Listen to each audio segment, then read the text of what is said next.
à toi, ici Mademoiselle Sou et aujourd'hui on va parler papier aquarelle de chez Action, donc c'est parti, on y va. On m'en a parlé il y a quelques temps et du coup j'ai vérifié, c'est toujours encore disponible à Action. C'est ce carnet de papier aquarelle, donc qui est vraiment un carnet de croquis, mais qui est avec du papier aquarelle à l'intérieur. C'est donc un format carré de 20 cm par 20 cm et qui fait 300 grammes au niveau de chaque page. Il y a au total 30 feuilles dedans et il y a un petit élastique pour fermer, une petite couverture en craft et du coup qui est tenue comme ceci. Par contre, vous voyez, le calepin il n'est pas accroché à la couverture, il est vraiment collé juste sur la couverture de derrière. D'habitude sur les carnets généralement c'est collé devant et derrière. Là c'est pas le cas pour la simple bonne raison qu'ils ont rajouté une petite pochette ici pour pouvoir une petite enveloppe pour pouvoir mettre des choses dedans. Donc ça peut être intéressant. Après c'est pas non plus extraordinaire, sachant qu'on a aussi rajouté ce petit truc là, ce petite couverture là qui est juste scotché là. Donc ça va pas vivre très bien dans le temps et ça risque d'abîmer la dite pochette qu'on parlait juste avant.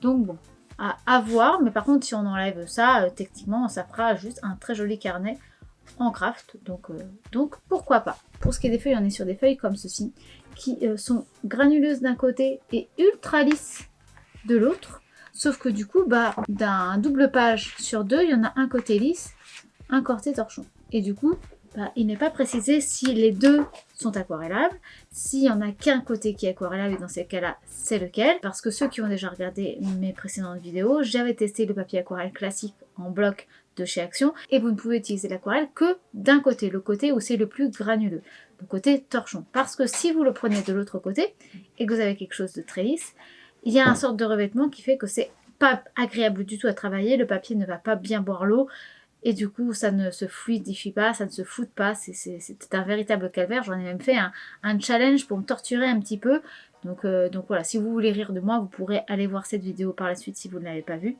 Mais du coup, là, moi je me pose la question, est-ce que du coup, il n'y a qu'un côté, ou est-ce que les deux sont utilisables?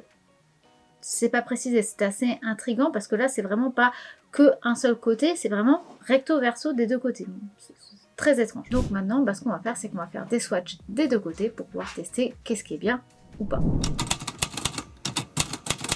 Pour les tests, je vais prendre donc du coup le carnet que je vais faire sur une feuille avec un effet un peu grain fin ou gras torchon, et l'autre côté qui va être très très lisse. On va faire les tests des deux côtés.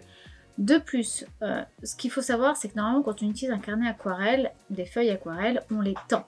Vous avez déjà dû voir, quand je fais des illustrations, je mets toujours un scotch tout autour de mon illustration pour que quand je mouille, le papier ne gondole pas trop et qu'une fois sec, le papier redevienne plat. Donc là, il n'y a pas de colle tout autour où il faut après passer un coup de cutter une fois que vous avez fini votre aquarelle. Donc ça veut dire, est-ce que ça va se gondoler ou pas? Je ne sais pas. Donc on va tester tout ça, on va tester déjà le grain un peu granuleux, le grain un peu doux, et on va aussi tester si ça marche sans gondoler si je ne le tends pas avec du scotch, et si je le tends avec du scotch, comment ça réagit, voir s'il y a vraiment une différence ou pas. Pour ce qui est des aquarelles, je vais utiliser mes aquarelles de chez Winsor & Newton et ainsi que quelques godets de chez Van Gogh. Comme ça, on pourra voir aussi.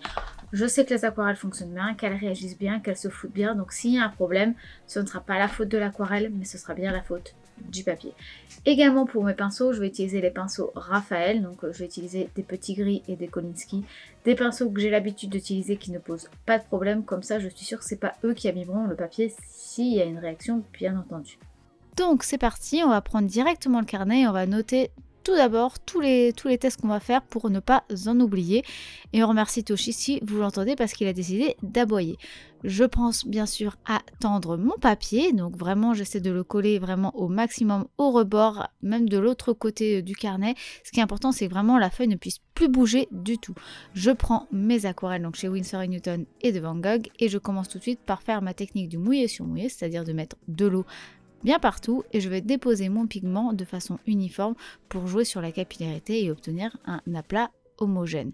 Je me suis rendu compte que c'était un petit peu clair, alors je me suis dit que j'allais faire une deuxième passe avec un peu plus de pigment et du coup ça me permet de me rendre compte que dès qu'on essaie de repasser dessus un petit peu trop alors que le papier est déjà humide, ça va boulocher tout de suite. Là c'est visuel, hein, vous pouvez pas le rater et j'ai pas fait plus que ce que je vous montre, hein. Je fais pas d'accéléré et je vous montre vraiment tous les passages où je passe avec mon pinceau.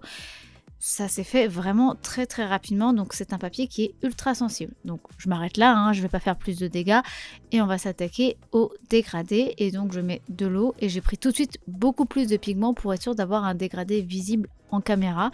Et je vais y aller donc doucement, mais je vais essayer de le faire en 1 ou 2 fois max pour pouvoir éviter de trop frotter sur le papier. Je continue donc mon mouvement et là je vais nettoyer mon pinceau et enlever le pigment pour justement dégrader en ayant beaucoup moins de pigment sur mon pinceau, et en faisant juste ces quelques va-et-vient là supplémentaires pour bien dégrader, ça repeluche encore. Alors j'essaie de ramener quelques petits points pour amener de l'uniformité sur les côtés mais sans revenir trop au milieu, mais il faut bien un petit peu malgré tout pour faire du dégradé, et vous voyez ça peluche super vite. J'ai bien laissé sécher et donc on va pouvoir regarder ensemble ce que ça donne et enlever en même temps le scotch. Bien entendu, je chauffe quand même mon scotch, même si le scotch que j'ai pris est un des scotch qui est les moins agressifs pour tous les supports, pour justement être sûr que ça ne déchire pas le papier.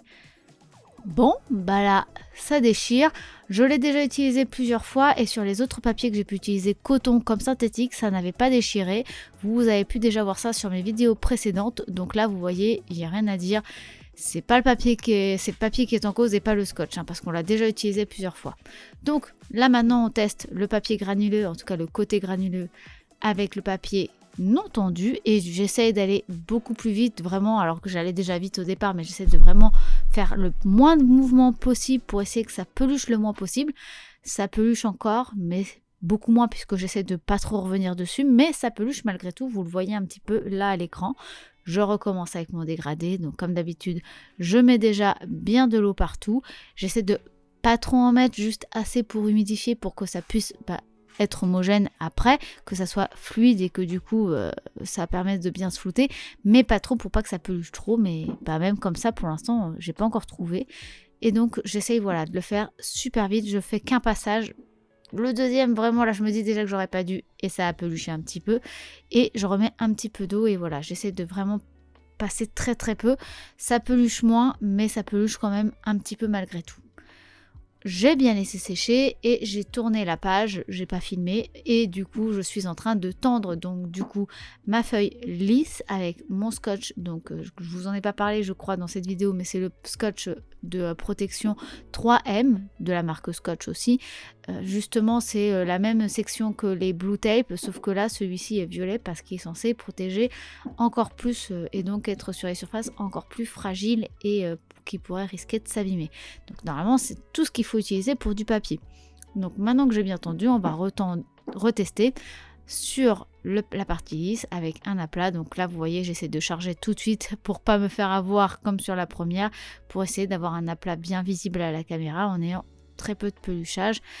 J'essaie de faire très peu de va-et-vient, mais ça me stresse et du coup je le vois, c'est que j'ai beau essayer de faire le moins de mouvements possible, ça peluche quand même. Donc clairement c'est pas fait pour des fonds comme ça à première vue. Je pense que ça va être assez compliqué à travailler.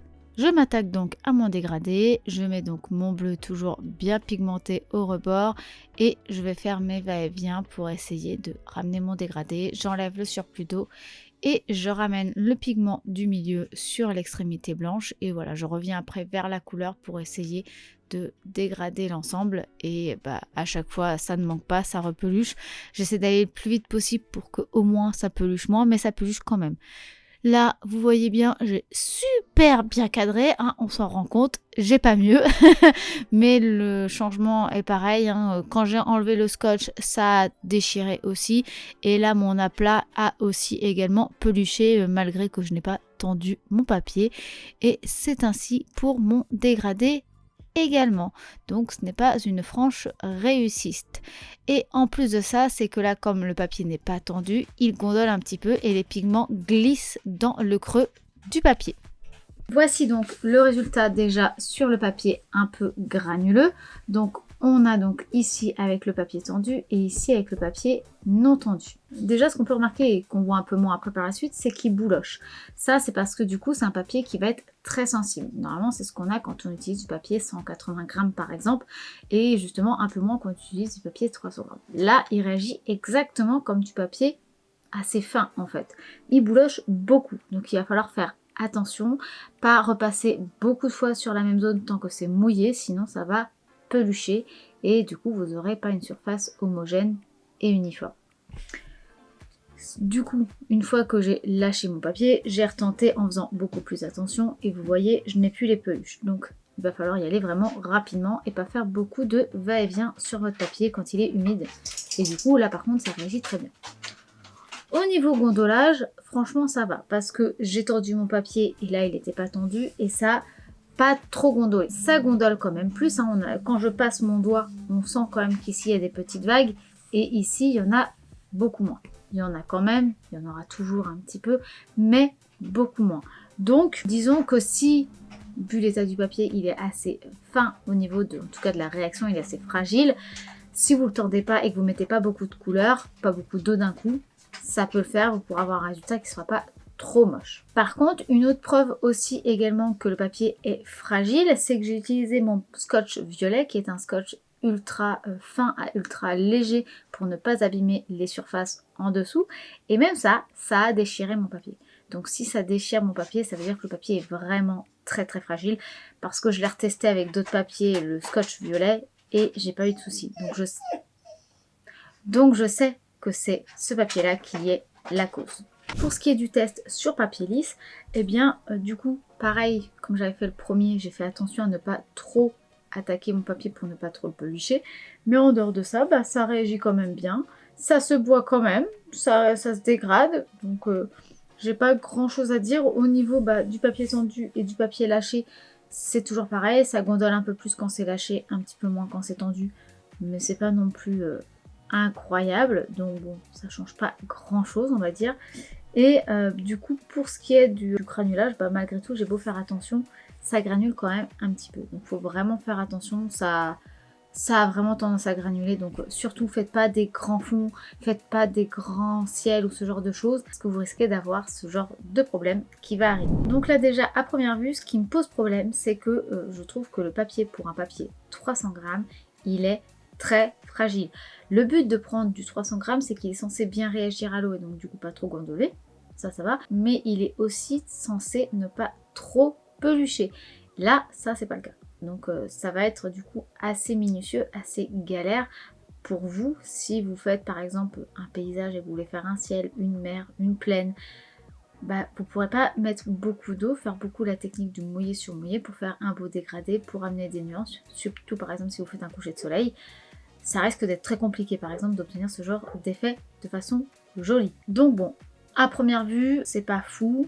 On se rappelle toujours que c'est un produit de chez Action, que c'est pas très cher, donc on ne peut pas non plus leur demander la lune. C'est pas pour rien que quand on achète du papier, déjà cellulose de chez Canson, c'est pas le même budget, même si ça reste, je trouve, très très abordable. Donc bon, on va essayer de mettre tout ça de côté, de tester sur une illustration, en se rappelant quand même du coup qu'il ne faut pas mettre trop d'eau, qu'il ne faut pas faire trop de va-et-vient pour essayer de sortir le meilleur résultat qu'on peut avoir avec ce type de papier. Donc c'est parti pour une illustration.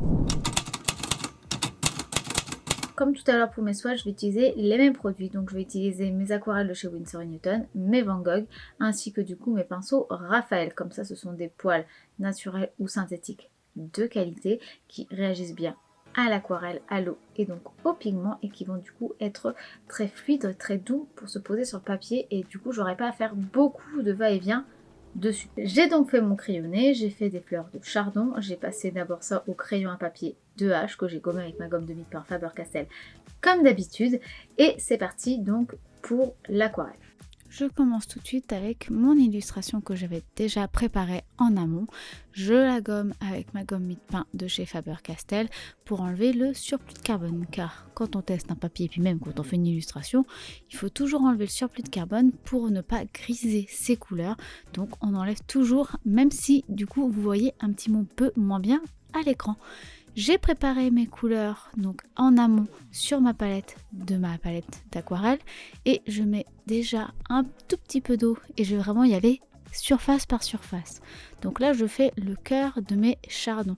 Donc j'ai posé un petit peu de vert, je ramène quelques petits points, je tamponne un petit peu de jaune sur le côté haut et gauche. En bas plutôt du vert foncé un peu bleuté et du coup après ça je n'y touche plus. J'ai bien laissé sécher et maintenant je vais m'attaquer donc aux pétales qui sont tout autour du cœur, qui vont être plutôt dans les teintes bleutées, donc vraiment un bleu qui est bien on va dire chaud dans le sens où ça tire beaucoup plus vers le violet que vers le vert. Je pose une première teinte, je rajoute un petit peu de bleu foncé au milieu sans trop forcer, sans trop frotter pour pas que ça peluche et je laisse sécher, je reviendrai plus tard pour intensifier. Vraiment je vais y aller petit à petit et je reviens donc maintenant après avoir laissé sécher quelques heures pour justement être sûr d'abîmer le papier le moins possible. Donc vraiment je vais y aller petit à petit, vraiment pour être sûr d'abîmer le moins possible mon papier et que du coup ça tienne. De plus, comme vous êtes en train de le voir, je vais chercher à faire quelque chose de beaucoup plus disons fluide et aérien, beaucoup moins dans le détail pour justement amener ce côté esquisse qui ira mieux à ce carnet qui du coup ne supporterait pas trop de couches en même temps et faire travailler le papier de façon humide. Donc vraiment je vais y aller par couche sèche par sèche. Donc là ce que j'ai fait c'est que j'ai posé un vert qui est un peu comme un vert roux, j'ai laissé sécher et là je suis en train de rajouter des petites touches de vert un peu plus jaune et en attendant, donc je fais vraiment zone par zone comme ça, je peux ensuite m'attaquer à la zone d'avant mais qui a déjà séché entre temps puisque ce sont des toutes petites surfaces et je mets très peu d'eau. Là j'ai repris un vert un petit peu plus bleuté pour justement l'unifier pour ramener un peu la teinte bleutée qu'on a sur nos pétales parce que c'est important quand on met des couleurs de faire en sorte que la teinte de couleur qu'on a elle soit un petit peu partout pour que justement ça soit homogène sans pour autant que tout soit de la même teinte. Et c'est pour ça aussi que mon cœur qui était vert, il était très clair, il fallait que je ramène un petit peu de contraste. Donc j'ai remis un peu de vert foncé, ce qui fait un petit peu un rappel avec mes tiges. Et je reprends d'ailleurs le même vert foncé que j'ai utilisé pour mon cœur pour refaire quelques contrastes sur mes tiges. Donc les zones où il y a toutes les feuilles qui se superposent et qui vont amener un peu plus d'ombre. Pour amener encore un peu plus de lumière, j'ai remis quelques petits points jaunes au niveau de mon cœur en haut à gauche et j'ai ramené aussi au niveau des zones où il y a moins de pétales ce même jaune sur mes tiges pour encore une fois unifier au niveau de mes couleurs. J'ai bien laissé sécher et maintenant on va pouvoir s'attaquer au fond. Donc j'ai préparé ma couleur un petit peu en amont, ça va être une sorte de gris un peu bleuté et je mets mon eau mais par contre je ne vais pas la mettre sur tout mon rectangle parce qu'il y a un petit rectangle que j'avais dessiné. Je vais faire d'abord le bas et petit à petit je vais remonter, je vais faire vraiment petite zone par petite zone, tout simplement parce qu'on l'a bien vu tout à l'heure avec les tests, si je fais tout mon rectangle d'un coup, ça va pelucher parce qu'il va falloir que je revienne un petit peu dessus. Donc j'essaie déjà de faire que le bas, que ces trois petites zones là, et ensuite je ferai les zones du milieu et ensuite les zones du haut pour vraiment amener toutes mes couleurs. J'ai remis finalement un petit peu plus de violet dans mon gris bleuté pour justement que ça fasse un contraste un petit peu plus important. Et du coup, j'ai fait aussi en sorte que le foncé soit plus à gauche et que vers la droite, ça soit plus clair. En fait, que de là où viennent les tiges, ça soit plus foncé et de là où elles vont, ça devienne plus clair. Et là, j'ai mis un petit peu trop de foncé, donc j'essaie de le dégrader, mais du coup, je sais que ça va pelucher, donc ça m'embête un petit peu. Mais voilà, on essaie d'y aller petit à petit, j'essaie d'y aller doucement. J'ai espéré aussi que ça peluche un petit peu, enfin j'ai espéré que ça se dispose et que ça se floute un petit peu tout seul et je remets un peu plus de foncé du coup en bas pour que ça s'homogénise avec la partie du haut qui était un petit peu plus foncée. J'ai essayé de redégrader malgré tout mais du coup ça peluche un petit peu et du coup voilà ce que ça donne. Je laisse bien sécher et maintenant que c'est bien sec je vais pouvoir m'attaquer au feutre et je vais rajouter quelques petits ancrages assez rapidement mais pour ramener un peu plus de contraste vu que je suis restée sur quelque chose d'un peu esquissé.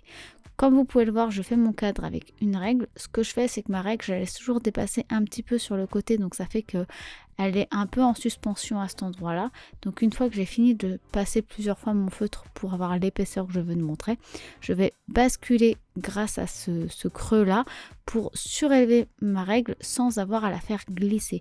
Et bien entendu, après chaque trait, je l'essuie avec un sopalin parce que le feutre a tendance à toujours laisser une trace sur la règle.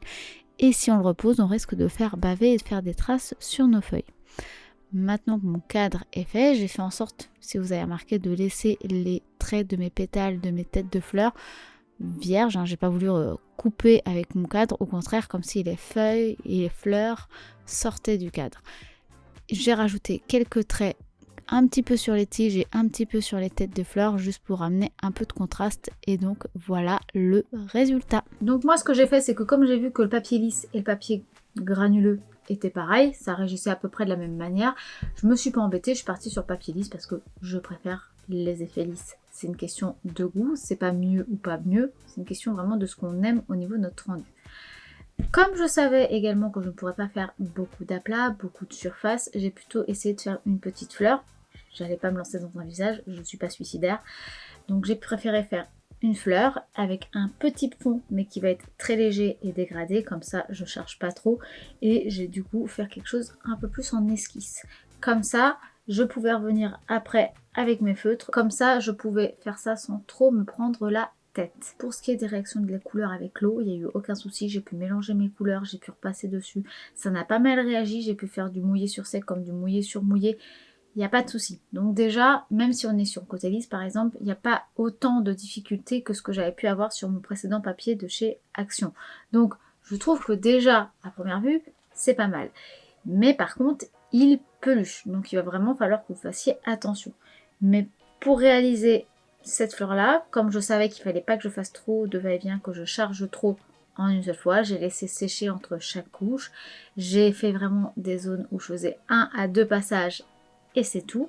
Et je m'en suis sortie assez facilement. Mais parce que j'avais fait mes tests avant pour savoir quelles étaient les limites du papier. En conclusion, je trouve que le papier est pas de très très bonne qualité, je vais pas vous mentir. Il peluche alors que c'est censé être quand même un papier aquarelle. Il fait quand même du 300 grammes.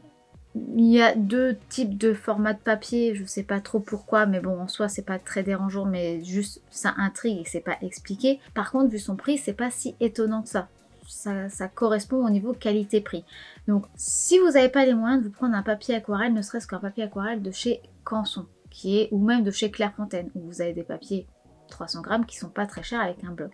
Mais bien sûr, entre ce prix-là et le prix des carnet que je vous parle, forcément, il y a quand même un pas. Hein, on est bien d'accord qu'il y a, je sais pas, j'ai pas fait le calcul, mais il doit y avoir un écart entre 7 à 10 euros, peut-être 15 selon les papiers. Donc oui, effectivement, ce n'est pas du tout le même budget. Donc effectivement, si vous n'avez pas le budget pour plus, vous pouvez partir sur celui-là. Je dirais même que celui-là est peut-être mieux que l'autre calepin, et qui est plus grand. Mais par contre, il peluche beaucoup. Donc vraiment, ça va vous limiter. Si par exemple, vous voulez le donner à un enfant, il risque plus de rater et être déçu qu'autre chose. Très sincèrement, il faut que ce soit des personnes qui le testent, qui soient au courant que ça peluche et qu'il va falloir être minutieux.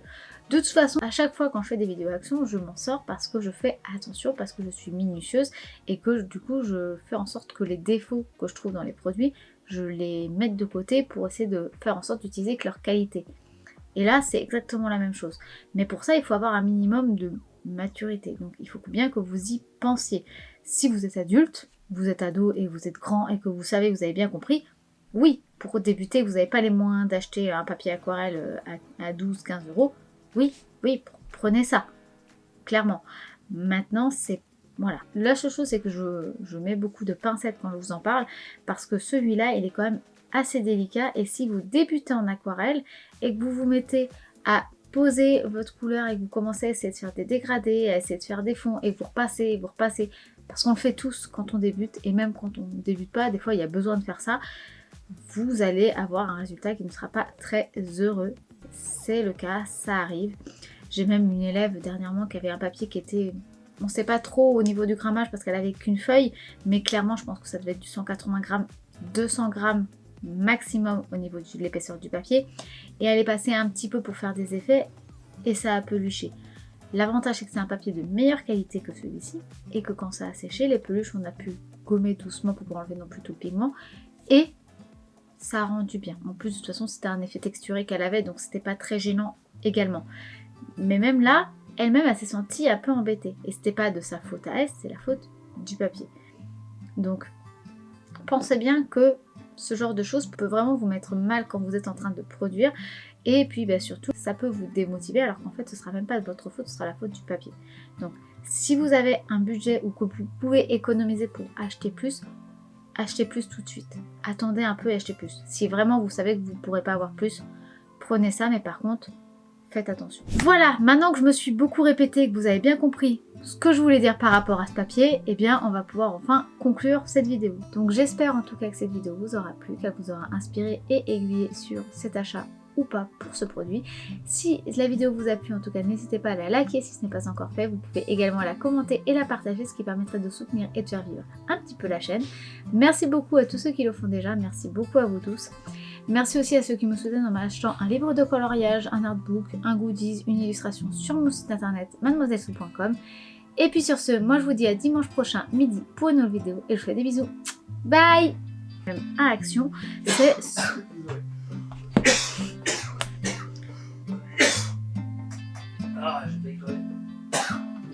C'est pas grave, je vais le refaire. Je préfère que tu meurs pas.